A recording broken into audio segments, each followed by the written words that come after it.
할렐루야, 말씀을 사랑하고 그 말씀이 알면서 멈추는 것이 아니라 삶이 되기를 소망하는 성도 여러분, 오늘은 가스펠 프로젝트 신약 6권의 11과를 함께 나누도록 하겠습니다. 11과의 제목은 예수님이 7교회에게 말씀하시다입니다. 예수님이 사도 요한에게 계시하신 말씀에는 소아시아의 7교회에게 주시는 편지가 들어 있습니다. 편지의 주요 주제는 하나님의 백성에게 주시는 회개의 명령이었습니다. 회개란 관심의 초점을 죄에서 예수님께로 돌리는 것이며 어떤 상황에 있든지 오직 그리스도만 바라보게 하는 것입니다. 본가를 통해 우리의 죄를 회개하고 또 예수님께 돌아와 주님의 사역에 동참하기를 명령하시는 하나님의 말씀을 듣게 되는 저희가 되기를 주님의 이름으로 간절히 소원합니다. 첫 번째로 살펴볼 세션 포인트는 하나님의 백성은 죄를 회개해야 한다는 것입니다. 요한계시록 2장 1절에서 7절까지 본문 중에 4절부터 7절까지 말씀을 함께 읽도록 하겠습니다. 그러나 너를 책망할 것이 있나니 너의 처음 사랑을 버렸느니라. 그러므로 어디서 떨어졌는지를 생각하고 회개하여 처음 행위를 가지라. 만일 그리하지 아니하고 회개하지 아니하면 내가 내게 가서 내 촛대를 그 자리에서 옮기리라. 오직 내게 이것이 있으니 내가 니골라당의 행위를 미워하는도다. 나도 이것을 미워하노라. 귀 있는 자는 성령이 교회들에게 하시는 말씀을 들을지어다. 이기는 그에게는 내가 하나님의 낙원에 있는 생명나무의 열매를 주어 먹게 하리라. 예수님은 소아시아 7교회 중 첫 번째 교회 편지로서 에베소 교회에게 회개를 명하십니다. 그러나 그 회개를 말씀하시기에 앞서 몇 가지 그들이 했던 잘하고 있는 일들에 대한 인정도 해주십니다. 첫 번째는 그들에게는 올바른 신학이 있었습니다. 신학은 말씀을 해석하는 방식이라고 할 수 있는데 이것은 말씀을 잘 해석하고 하나님의 말씀을 잘못 해석하면 우리가 잘 알듯이 잘못된 이단으로 빠질 수가 있겠죠. 그러니 해석 방법이 중요한데 그것을 위해 잘 해석할 수 있는 신학을 잘 가지고 있었다. 이런 인정을 해 주시는 것입니다. 우리 역시 하나님의 말씀을 잘 해석해서 우리 삶의 올바른 방향으로 그것을 이끌어 갈 수 있도록 하려면은 하나님의 말씀에 대한 올바른 신학을 잘 지켜야 될 필요가 있다는 것을 알아야 합니다. 두 번째로 그들에게는 믿음을 잘 지켰다는 또 인정을 해 주십니다. 그들이 풍부하고 또 바른 신학을 가지고 있었기 때문에 거짓된 가르침이 교회 안으로 들어오려고 할 때 그것을 대항하여서 자신들의 그 소중한 믿음을 잘 강력히 지킬 수 있었다는 것을 예수님께서는 그 에베소 교회에게 인정해 주셨다는 것입니다. 또한 세 번째로 그들은 바르게 살았다라고 얘기합니다. 그들은 대체적으로 도덕적으로도 큰 흠결이 없었고 예수님이 그들에게 요구하셨던 경건한 삶을 살았다는 것을 예수님은 그들에게 칭찬하셨습니다. 그러니 예수님이 무작정 그들을 혼내기만 한 것이 아니란 걸 우리는 알 수 있습니다. 회개하라고 했다고 해서 그동안 잘한 것조차 예수님이 무시하신 것이 아니라 칭찬할 것을 먼저 얘기해 주셨다는 것이죠. 그러나 칭찬만 하신다고 다 되는 것이 아니라 분명히 잘못된 것은 또한 잘 되게끔 하셔야지 그것이 주님이 우리를 사랑하시는 모습이 그렇게 나타나지 않겠습니까? 그러니 그들에게 이제부터는 회개할 것들에 대해서 얘기하기 시작하는데 그들이 바로 처음 사랑을 잃었다는 것, 즉 예수님을 향한 처음에 그 열정이 완전히 식어버렸다는 것을 주님은 그들에게 말씀하셨다는 것입니다. 예수님은 하나님의 사랑과 은혜를 잊은 죄에서부터 돌이키라고 회개를 명령하십니다. 사람들에게는 일반적으로 죄를 인정하지 않으려는 태도가 있습니다.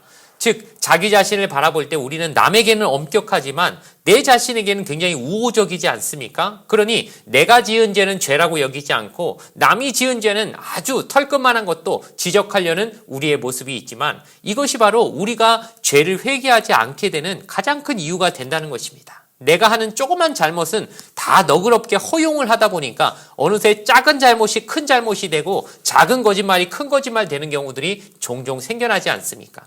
그러니 우리가 이런 경우 회개를 하기가 어렵기 때문에 그 행위가 계속 반복되고 확대되다 보니 죄가 점점 커져가는 경우들이 생긴다는 것을 우리가 기억하며 하나님 앞에서 우리가 회개를 게을리하지 않고 자주 반복되는 죄는 회개하면 또 죄 짓고 회개하고 또 죄 짓고 이게 무의미하지 않습니까? 생각할 수 있지만 여러분 쉽게 생각해서 하루에 손을 한 번, 두 번 씻는 게 아니라 더러운 것이 묻을 때마다 또 씻는 것이고 세수도 그냥 한 번 했다고 끝나는 게 아니라 또 얼굴이 더러워지면 또 씻고 또 씻는 것처럼 이 회개는 계속해서 하나님 앞에 해야 된다는 것을 우리가 일상처럼 생각할 수 있게 되기를 주님의 이름으로 부탁을 드리겠습니다. 두 번째로 살펴볼 세션 포인트는 하나님의 백성은 예수님께로 돌이켜야 한다는 것입니다. 요한계시록 3장 1절에서 6절까지 말씀을 제가 읽어드리겠습니다. 사대교회의 사자에게 편지하라. 하나님의 7영과 7뼈를 가지신 이가 이르시되 내가 내 행위를 아노니 내가 살았다는 이름은 가졌으나 죽은 자로다. 너는 일깨어 그 남은 바 죽게 된 것을 굳건하게 하라. 내 하나님 앞에 내 행위에 온전한 것을 찾지 못하였노니 그러므로 내가 어떻게 받았으며 어떻게 들었는지 생각하고 지켜 회개하라. 만일 일깨지 아니하면 내가 도둑같이 이르리니 어느 때에 내게 이르는지 내가 알지 못하리라. 그러나 사대에 그 옷을 더럽히지 아니한 자 몇 명이 내게 있어 흰 옷을 입고 나와 함께 다니리니 그들은 합당한 자인 영고라. 이기는 자는 이와 같이 흰 옷을 입을 것이요 내가 그 이름을 생명책에서 결코 지우지 아니하고 그 이름을 내 아버지 앞과 그의 천사들 앞에서 시인하리라. 귀에 있는 자는 성령이 교회들에게 하시는 말씀을 들을지어다. 죄를 심각하게 여기지 않고 가볍게 여기다 보면 죄가 자꾸 반복해서 일어난다고 하였습니다. 그리고 죄의 결과는 간단한 것이 아니라 정말 하나님과 우리가 단절되는 이것을 영적으로 죽음의 상태라고 말할 수 있죠. 그러니 작은 바이러스가 우리의 생명을 뺏어갈 수도 있듯이 어떤 죄든지 가벼운 것은 없다고 생각해야 합니다. 왜냐하면 가만히 놔두면 이게 점점 자라나기 때문입니다.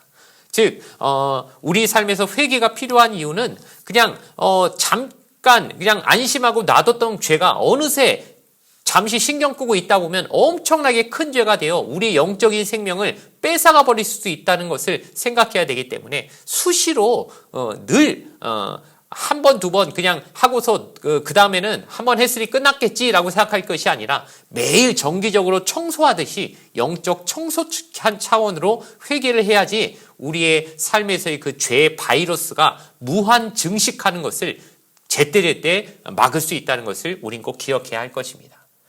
예수님이 이 땅에 오신 것은 죄에 사로잡힌 백성을 그 죄로부터 자유롭게 하기 위하였습니다. 그리고 예수님은 우리의 죄를 위해 십자가에 달려 돌아가시고 또 부활을 통해 죄의 권세를 이기고 승리하셨습니다. 그러니 우리가 죄와 싸우는 일은 예수님이 가신 길을 그대로 따라가는 제자의 길을 걷는 것이고 예수님의 삶을 동참하는 작은 예수가 되는 길이라는 사실을 우리는 꼭 기억해야 할 것입니다. 또한 우리를 구원하신 예수님의 은혜에 보답하는 것이 또 되겠죠. 왜냐? 내 죄 때문에 십자가에 그 고통 당하셨는데 그 예수님을 두 번, 세 번 십자가에 못 박는 행동을 하면 안 되지 않겠습니까? 그러니 죄를 전혀 안 지을 수는 없지만 그 죄를 회개하려고 노력하는 그 자체를 통하여서도 십자가에서 나를 위해 돌아가신 예수님의 은혜에 조금이라도 보답하는 길이다라고 우리가 생각하며 회개를 일상화하는 삶을 살아갈 때 주님의 은혜를 온전히 그 은혜에 합당하게 사는 삶이 되어질 줄로 믿습니다. 마지막으로 살펴볼 세션 포인트는 하나님의 백성은 하나님의 사역에 동참해야 한다는 것입니다. 요한계시록 3장 2절 본문 말씀 다시 한번 읽겠습니다. 너는 일깨어 그 남은 바 죽게 된 것을 굳건하게 하라. 내 하나님 앞에 내 행위에 온전한 것을 찾지 못하였노니.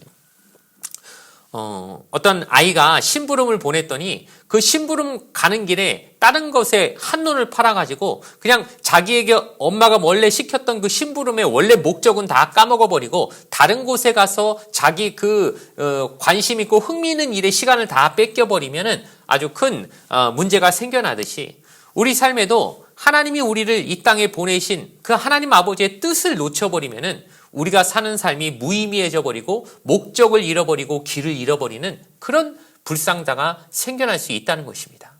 우리가 잘 알듯이 인간은 망각의 동물이죠. 금세 잊어버립니다.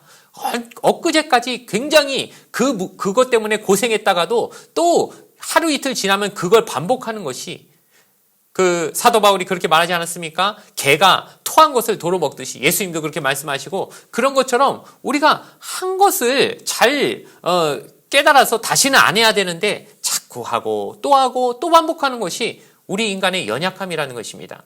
그러니 우리의 삶의 목적, 우리를 구원하신 그 주님의 은혜를 늘 잊어버리기 쉬운 우리들이지만 그러지 않기 위해서라도 우리는 하나님이 내게 주신 사명과 그 뜻을 늘 기울이고 그 관심을 거기에 기울이는 삶을 살아야 그러한 불상사를 막을 수 있다는 사실을 정말 생각하는 저와 여러분 되길 바랍니다.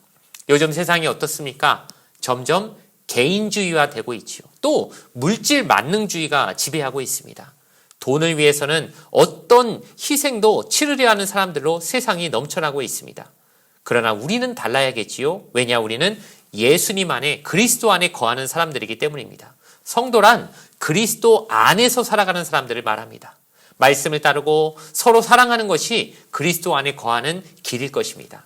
예수 그리스도 안에 있는 정체성으로 우리 삶을 세상 문화와 다르게 살게, 그렇게 살려고 마음먹는 저와 여러분이 되어서 하나님의 백성으로서 하나님이 내게 주신 사명을 절대 잊어버리지 않는 자들 되어지기를 주님의 이름으로 간절히 부탁을 드리겠습니다. 이제 이 과의 결론을 내리려고 합니다. 죄에서 돌이킬 수 있는 능력은 예수님 안에만 있습니다. 예수님을 바라보고 그분이 하신 일을 기억하며 그분이 하시는 그 사역에 기쁘게 동참함을 통하여서 죄로부터 돌이키는 능력을 예수님으로부터 받게 되는 저와 여러분이 되어야 할 줄로 믿습니다. 예수 외에 죄를 해결하는 방법이 있다면 하나님이 그 방법을 쓰시지 왜 하나밖에 없는 독생자 아들을 이 땅에 보내셔서 십자가까지 지게 하셨겠습니까? 죄를 해결하는 길이 예수님 외에는 그 능력이 없기 때문에 하나님도 그 방법을 쓰셨다면, 우리도 그 사실을 믿는다면 오직 내 안에 있는 그 죄의 문제, 이 지독한 죄의 문제 해결하기 위해서 물론 나도 노력해야 되겠지만 최종적으로는 예수님밖엔 답이 없다는 생각을 가지고 더 세상 것을 바라보는 시간보단 예수님 바라보는 시간을 늘리고 그분이 하신 일을 더 많이 기억하고 까먹지 않기 위해서 노력하며 또 그분이 주신 사역에 기쁘게 동참할수록 죄에 머무는 시간은 줄어들고 예수님 안에서 의로운 삶을 사는 시간이 더 늘어나게 되는 축복이 있게 될 줄로 믿습니다. 이제 우리를 향한 하나님의 계획과 우리가 해야 될 사명을 정리해 보도록 하겠습니다. 하나님은 우리에게 회개와 돌이킴과 주님의 사역에 동참하기를 원하십니다. 이를 위해서는 우리는 첫 번째로 회개해야 할 죄가 있다면 미루지 말아야 될 것입니다. 죄를 자꾸 미루다 보면 회개가 오늘 안 하고 내일 해야지 하다 보면 죄가 나중에 회개해야 될 양이 점점 늘어나고 그게 그냥 기하급수적으로, 그러니까 오늘 빨리빨리 회개했으면 덜 고생했을 것이 자꾸 미루면 나중에 그게 그냥 곱빼기로 이자까지 쳐서 우리가 회개해야 될 일이 아주 큰 징계를 받을 일이 생긴다면 여러분 미리미리 하는 게 낫지 않겠습니까? 병도 그렇지요. 그냥 가볍게 한 며칠 앓을 병이 나중에 가면은 어마어마하게 큰 치료비와 매우 큰 고통을 되는 게, 병은 키우면 안 된다는 말처럼 죄도 마찬가지일 것입니다. 죄도 키우면 안 됩니다. 미리미리 싹을 잘라버려야 될 것인데 바로 회개를 미루지 않는 저와 여러분이 되어지길 바랍니다. 두 번째는 죄의 유혹에 넘어가지 않을 힘을 얻기 위해 주님을 바라봐야 된다는 것입니다. 우리가 죄를 자꾸 안 지으려고 하면 안 져지는 게 아니라 우리 의지는 약해가지고 그 죄를 생각하면 생각할수록 안 져야지 하면 안 져야지가 아니라 그 생각이 더 많이 나서 그것에 매여 있는 꼴밖에 안 된다는 걸 우리가 많이 경험하지 않습니까? 가령 예를 들어서 어떤 사람이 술 안 마셔야지, 술 절대 안 마실 거야 하면은 자꾸 술 생각만 자꾸 나는 것입니다. 오히려 그게 더 큰 유혹이 점점 더 내 안에서 아주 끈적끈적하게 더 많이 올라오게 된다는 사실을 기억하며, 우리의 방법은 그걸 더 생각하는 게 아니라 주님을 더 많이 생각하고 예수님에 대한 생각을 더 많이 해야 결국 그 죄에 대한 생각 자체가 머물지 않음을 통하여 점점 내 머릿속에서 그 죄에 대한 욕구가 아니라 예수님에 대한 공간이 늘어나므로 생각의 분량이 예수님께로 더 많이 차지하게 돼서 자연스럽게 죄가 생각조차 안 나게 되는 상황을 우리가 만들 수 있도록 예수님을 더 많이 바라보고 생각하는 그런 식으로 우리가 살아가게 되기를 주님의 이름으로 부탁을 드립니다. 마지막으로 주님의 사역에 대한 섬김을 공동체가 동참할 방법을 찾아야 될 것입니다. 선한 일을 할 때 나 혼자 하는 것도 중요하지만 우리가 팀을 짜서 같이 하면 훨씬 더 큰 일을 훨씬 더 효율적으로 할 수 있다는 것 우리가 꼭 기억해야 할 것입니다. 그러니 우리 교회 공동체가 어떻게 주님의 사역을 위한 험김에 어떤 일들을 할 수 있을까? 그런 아이디어를 서로 공유하면서 조나 구역이나 혹은 기관 안에서 그런 아이디어가 서로 많이 공유됨을 통하여서 여럿이 같이 함께 주님의 일을 잘 동참하고 함께 해나갈 수 있는 저와 여러분 되어지기를 주님의 이름으로 간절히 부탁을 드리겠습니다. 이제 이것으로 신약 가스펠 프로젝트 6권의 11과를 모두 마치도록 하겠습니다. 잠시 본과의 내용을 생각하며 기도하도록 하겠습니다. 좋으신 아버지 하나님 감사합니다. 예수님이 우리의 죄 때문에 십자가를 지셨는데 우린 죄를 자꾸 먹고 마시는 행동을 반복하는 연약한 모습입니다. 주님 불쌍히 여겨 주시옵소서. 내 죄로 십자가 지신 예수님을 2번, 3번 십자가에 못 박아서는 안 되지 않겠습니까? 내가 그 죄를 참 민감히 바라보고 예민하게 생각하며 그것을 짓지 않으려고 최선을 다해 노력함을 통하여서 그러기 위해서는 결국 내 힘과 의지로는 연약하오니 그만큼 예수님을 더 강하게 붙잡고 그분에 의지해야 된다는 사실을 기억하며 오늘도 예수님을 바라보고 이 말씀대로 예수님께 더욱더 나아가고 그분의 사명을 감당하는데 우리의 모든 시간과 생각과 열정을 쏟아붓는다면 주님께서 점차적으로 그 죄의 뿌리를 잘라주심을 통하여서 그 죄의 권세가 나에게서 작용할 수 있는 그 범위가 줄어들게 되어질 줄 믿습니다. 점점 더 의로운 모습으로 삶으로 살아가게 될 줄로 믿사오니 그런 삶을 온전히 더욱더 살아가는 그 방향으로 나아가는 우리 모든 귀한 동부수보원교회 성도들 한 사람 개인들 되게 하여 주시옵소서. 예수님의 이름으로 간절히 기도드리옵나이다. 아멘. 이것으로 가스펠 프로젝트 신약 6권 11과를 모두 마치겠습니다. 12과를 통해 다시 만나보도록 하겠습니다. 시청해 주셔서 감사합니다.